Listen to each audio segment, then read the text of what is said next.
I'm just privileged tonight to have been lighted by the bulbs in the neighborhood, and normally this is actually turned on during the night, but sometimes maybe they are economizing, of course, the electricity bill, that they sometimes turn this off. And in the presence of the bulb here on top of the wall, it makes us, or it gave us the right vision of the status of our squash today. And I'm going to bring you the recent update of our squash. You can notice that this is not actually the squash, this is our live post here. Kamachili actually, just like this branch actually died. But during the early stage of our posting here, establishing the post, there are Kamachili that lived, and from this dead branch there emerge live branches, and I put it together. I tied it. I tied it with a rope, and right now it appears to be like a decor here in our garden. I just need a scissor to trim a bit because it started to become like a competitor to our squash. And to bring you an update, now this one has little fruit.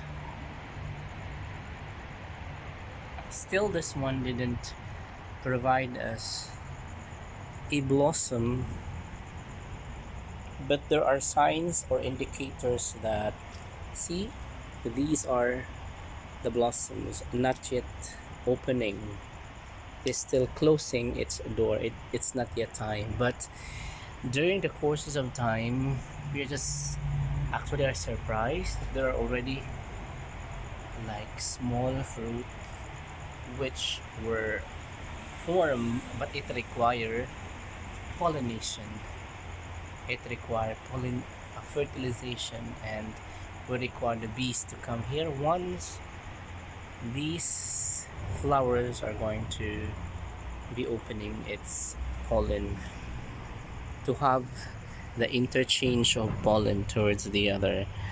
Wow. I can just say right now, wow, because the height of the squash at this point really is an evidence that the fertilizers that we have put into, not the commercial one but the organic fertilizers, what we did, just for the information of everybody, perhaps this is the first time that you are watching in this blog, we endeavor a lot here in the desert to plant and also to produce our own food.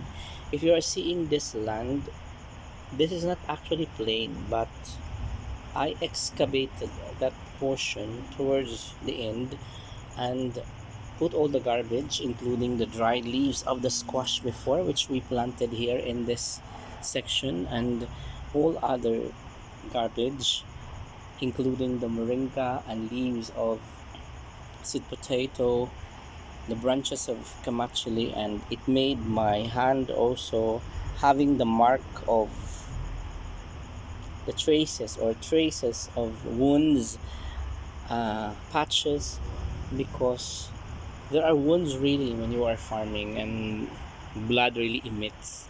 So this time around, after more than 40 days of planting, this is what you are witnessing.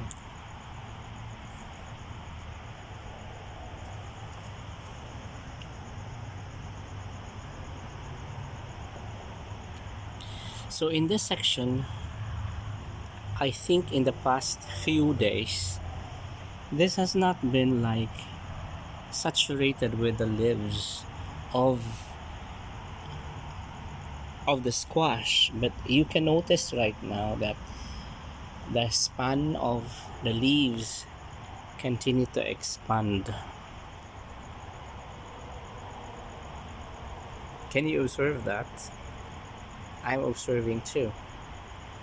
It continued to expand, and it gave us hard time, in fact, to even cross, because you really have to be very cautious also that you're not going to broke each and every leaf of it, because so important to understand that the leaves of plants, including the squash, are the food manufacturing. So we wanted the squash to continue manufacturing its own food, because as a byproduct of it, we will be able to have the squash fruit.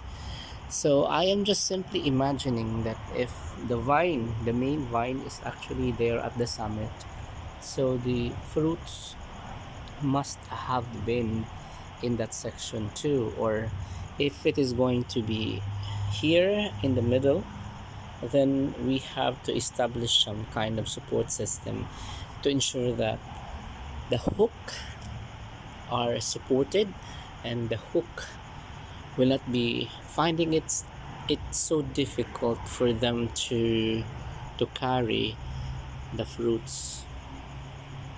As per our observation here in this plantation, we have grown squash in different sizes.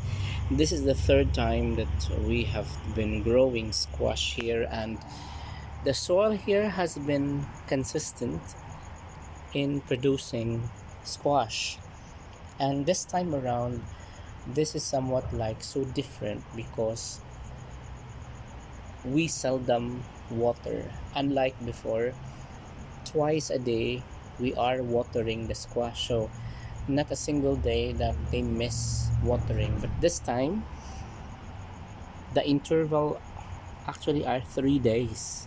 So it seems that there are times and they are also being thirsty. But we are training this squash to be resilient towards the sunlight, the extreme heat of the sun, and we are training them also to maximize the water that they are having. Because I remember before, during the second season of our plantation, is that the leaves of the squash really are so much bigger, and the tendency is that the squash seem to be like enjoying the privilege of being watered, and they're only thinking about giving leaves and vines, and not thinking of giving fruit. So this time around we are reversing that cycle, and we wanted the squash to be concentrated in terms of their food manufacturing. And I saw it also like rectifying the mistakes that we had, because I have read that you don't need to suffocate the plants, because of overwatering it would really suffocate the plants. So if you are going to make a comparison, this time is, I mean, this place is not that saturated with the leaves, but in here it's already being forested with the leaves of the squash. So if someone really is hiding there and during the night, and no one is going to notice, especially without light, that there is someone hiding, because you will not be able to have a trace this time, as the ropes and then the posts that we have placed here in this section has already been covered with the leaves of squash. You can notice here that the formation of the leaves are actually like umbrella, or like a designed or customized roofing system, like that in Expo 2020. Okay, so and there is a design for that matter. And yeah, I couldn't even trace right now where are they coming from, because they are all very successive. And also this one, I tried to um, recall, because it has been growing towards different directions. So wow, just so happy to see this one growing.